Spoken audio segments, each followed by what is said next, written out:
आपका बहुत बहुत स्वागत है। मैं हूं आपके साथ वर्षा शर्मा और रुक करेंगे उत्तर प्रदेश की खबरों की ओर। और सीएम योगी आदित्यनाथ का बहराइच का दौरा है और क्षेत्र का हवाई संरक्षण करेंगे। सीएम योगी आदित्यनाथ नाव पलटने के मामले में जानकारी लेंगे, प्रभावित परिवारों से मुलाकात करेंगे सीएम योगी। और इसके साथ ही बता दें कि नाव पलटने से 22 लोग इसमें डूबे थे। हादसे में एक की मौत भी हो गई है और 8 लोग अब तक लापता हैं। इस वक्त की बड़ी खबर हम आपको बता दें, उत्तर प्रदेश के मुख्यमंत्री योगी आदित्यनाथ का बहराइच का दौरा है, जहां बता दें कि वो लापता हुए लोगों के और इसके साथ ही नाव डूबने से बता दें कि कई लोग लापता हुए हैं और एक की मौत हो गई है। हादसे में एक की मौत हुई है, 8 लोग अब तक लापता हैं। नाव पलटने के मामले में जानकारी लेंगे सीएम योगी आदित्यनाथ। इसके साथ ही प्रभावित परिवारों से मुलाकात करेंगे सीएम योगी। ऐसा की बड़ी खबर हम आपको बता रहे हैं। उत्तर प्रदेश के मुख्यमंत्री योगी आदित्यनाथ का बहराइच का दौरा है। अपने दौरे के दौरान बता दें कि वो जानकारी प्राप्त करेंगे और इसके साथ ही नाव पलटने से हादसा हुआ था, जिसमें बता दें कि अब सीएम योगी आदित्यनाथ यहां पहुंचकर जानकारी लेंगे और प्रभावित परिवारों से मुलाकात भी करेंगे।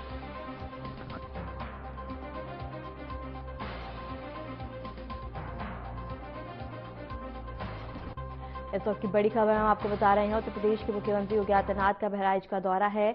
अपने दौरे के दौरान बता दें कि वो नाव पलटने से प्रभावित लोगों के परिवारों से मुलाकात करेंगे, उनसे जानकारी प्राप्त करेंगे।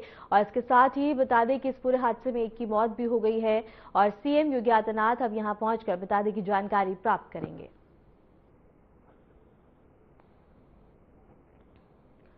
लखनऊ में डॉक्टर राम मनोहर लोहिया राष्ट्रीय विश्वविद्यालय का चतुर्दशांत समारोह भव्य रूप से आयोजित किया गया। इस समारोह में उत्तर प्रदेश के मुख्यमंत्री योगी आदित्यनाथ मुख्य अतिथि के रूप में शामिल हुए। सीएम योगी आदित्यनाथ ने स्नातक और स्नातक विद्यार्थियों को डिग्रियां और मेडल प्रदान किए और उनके उज्जवल भविष्य की शुभकामनाएं दी। उन्होंने अपने संबोधन में कहा कि कानून केवल एक पेशा नहीं, बल्कि समाज में न्याय, व्यवस्था और संवेदनशीलता का मजबूत स्तंभ है। युवाओं को अपने ज्ञान का उपयोग राष्ट्र निर्माण में करना चाहिए। समारोह में विश्वविद्यालय के कुलपति, न्यायिक जगत के कई दिग्गज, प्रोफेसर और विद्यार्थियों के परिजन बड़ी संख्या में मौजूद रहे। कार्यक्रम के दौरान विश्वविद्यालय की शैक्षणिक उपलब्धियों और शोध कार्यों को भी प्रदर्शित किया गया है।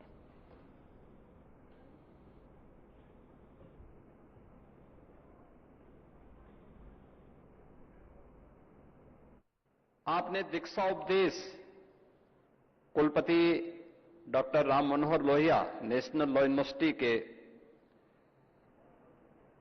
द्वारा दिए जा रहे उस उपदेश को सुना होगा, जिसमें उन्होंने भारत की प्राचीन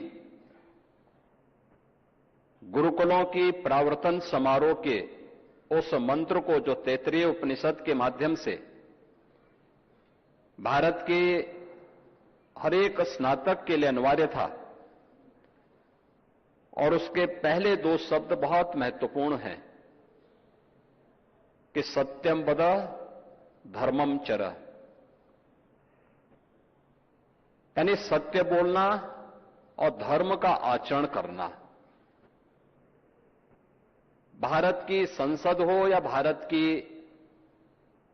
न्यायपालिका, इसका बौद्ध वाक्य भी धर्मो रक्षति रक्षित या यतो धर्मस् ततो जय, इसी भाव के साथ हम सबको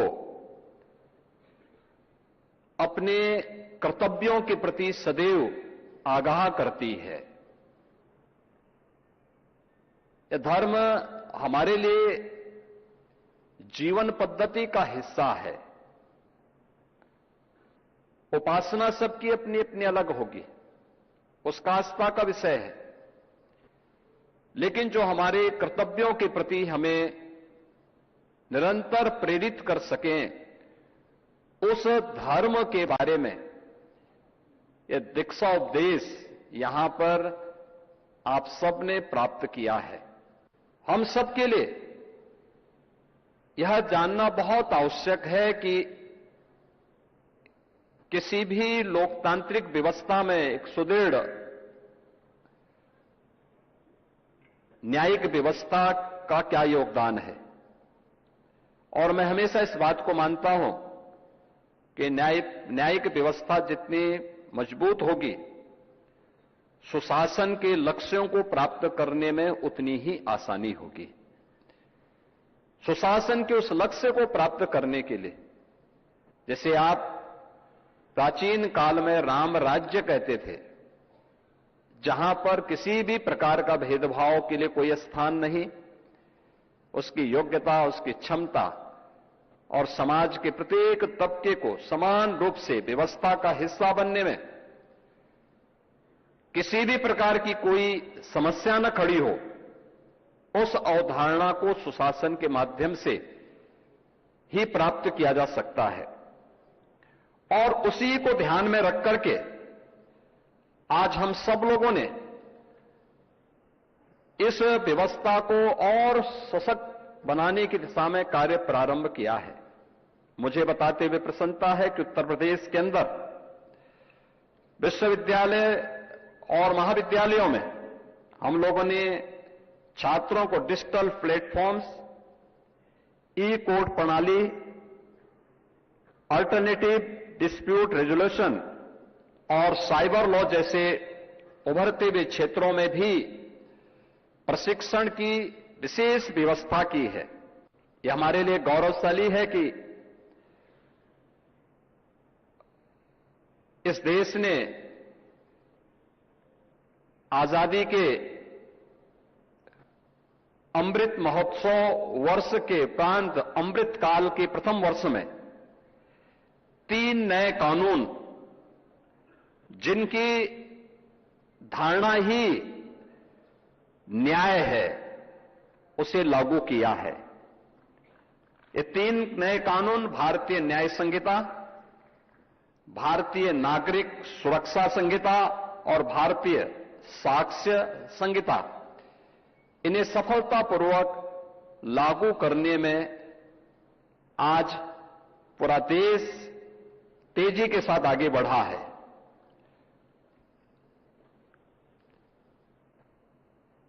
रूल ऑफ लॉ, यह बेंच और बार के बेहतरीन समन्वय से ही आगे बढ़ सकता है। जब हम बेंच की बात करते हैं तो यह सामान्य रूप से एक आम मानविकी के विवेक का प्रतीक है, और बार हम सबकी संवेदना का। ये विवेक और संवेदना में जब समन्वय होता है, तब हम रूल ऑफ लॉ की परिकल्पना को साकार मूर्ति रूप के रूप में, उसको मूर्त रूप से देख पाते हैं। आज मुझे बताते हुए प्रसन्नता है कि इसमें बेहतर समन्वय हो, इसके लिए हम लोगों ने उत्तर प्रदेश में इंटीग्रेटेड कोर्ट कॉम्प्लेक्स बनाने प्रारंभ किए हैं। 10 जनपदों के लिए एक साथ हम लोगों ने धनराशि भी इसके लिए जारी की है। इलाहाबाद उच्च न्यायालय आज अपने सुदृढ़ इंफ्रास्ट्रक्चर के लिए, बेहतरीन इंफ्रास्ट्रक्चर के लिए जाना जा रहा है। प्रदेश के अंदर इस दिशा में खासतौर पर महिला संबंधी अपराध और बच्चों के साथ होने वाले किसी भी प्रकार के अपराध में उन्हें त्वरित न्याय प्राप्त हो सके, इस दिशा में प्रभावी पैरवी करना, महिलाओं से जुड़े हुए मामलों में 380 से अधिक पास्को और फास्ट ट्रैक कोर्ट के गठन की कार्रवाई को भी प्रदेश सरकार ने तेजी के साथ आगे बढ़ाने में मदद की है। लोक अदालत,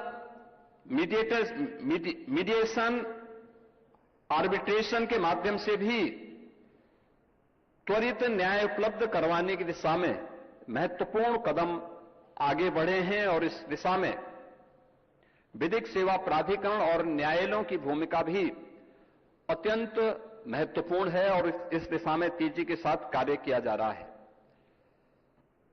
विधि विज्ञान प्रयोगशालाओं को एक तेजी के साथ हम लोगों ने प्रदेश के अंदर हर रेंज स्तर पर एफएसएल हमारी स्थापित हुई है, उन्होंने कार्य करना प्रारंभ किया है, और स्टेट स्तर पर हम लोगों ने यूपी स्टेट फॉरेंसिक इंस्टीट्यूट का भी गठन किया है, जिसके माध्यम से अच्छे और दक्ष युवाओं को हम लोग इसका प्रशिक्षण दे सकें और हर एक तबके को भी उसके साथ हम जोड़ सकें। यह कार्य भी आज हमारे प्रदेश के अंदर कार्य करना प्रारंभ किया है।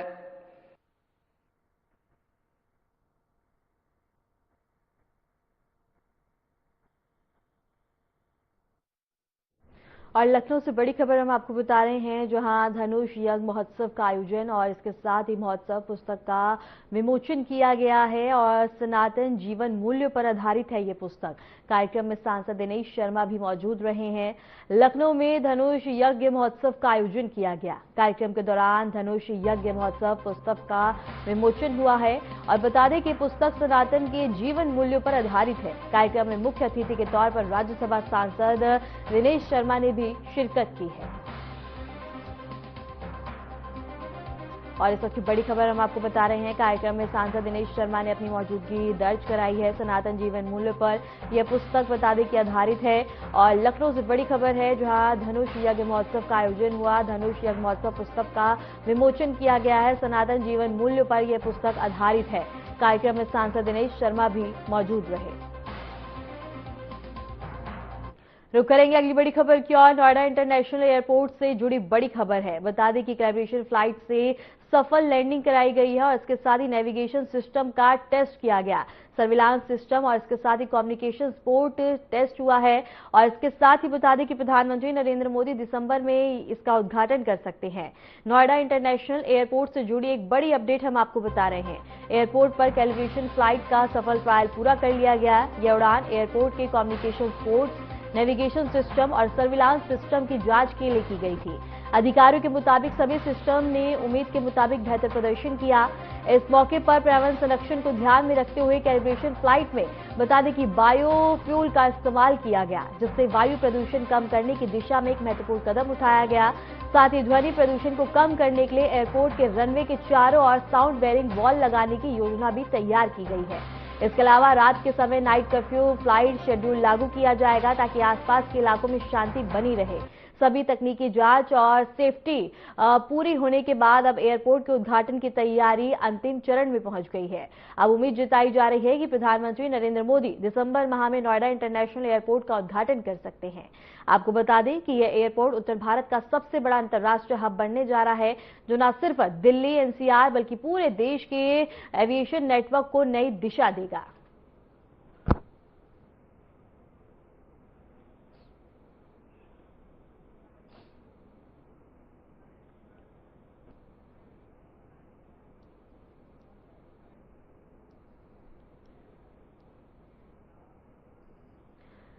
लखनऊ से बड़ी खबर है, जहां लखनऊ में बीजेपी मुख्यालय में बैठक का आयोजन और शिक्षक स्नातक एमएलसी चुनाव को लेकर बैठक हुई है। संगठन मंत्री धर्मपाल सिंह कर रहे हैं अध्यक्षता। इस बैठक की स्नातक शिक्षक एमएलसी चुनाव के दावेदार मौजूद रहे। अपनी रिपोर्ट के साथ बैठक में पहुंचे दावेदार और शिक्षक स्नातक एमएलसी चुनाव को लेकर चर्चा हो रही है। 11 सीटों पर होना है शिक्षक स्नातक एमएलसी का चुनाव, जिसको लेकर अब बैठक की अध्यक्षता धर्मपाल सिंह कर रहे हैं। सबसे बड़ी खबर हम आपको बता दें, जहां बैठक का आयोजन किया गया है और इसके साथ ही 11 सीटों पर चुनाव होने हैं, जिसके बाद अब चर्चा विचार विमर्श किए जा रहे हैं। इसके साथ ही बता दें कि अपनी रिपोर्ट के साथ बैठक में दावेदार पहुंचे हैं, जहां बता दें कि 11 सीटों पर चुनाव होना है। लखनऊ में बीजेपी मुख्यालय में बैठक हो रही है। शिक्षक स्नातक एमएलसी चुनाव को लेकर यहां चर्चा की जा रही है। 11 सीटों पर चुनाव होने हैं और स्नातक शिक्षक एमएलसी चुनाव के दावेदार इस बैठक में मौजूद हैं, जो अपनी अपनी रिपोर्ट लेकर इस बैठक में आए हैं। और इसके साथ ही बता दें कि लखनऊ में बीजेपी मुख्यालय में बैठक की जा रही है और शिक्षक स्नातक एमएलसी चुनाव को लेकर बैठक है, जिसकी अध्यक्षता मंत्री धर्मपाल सिंह कर रहे हैं।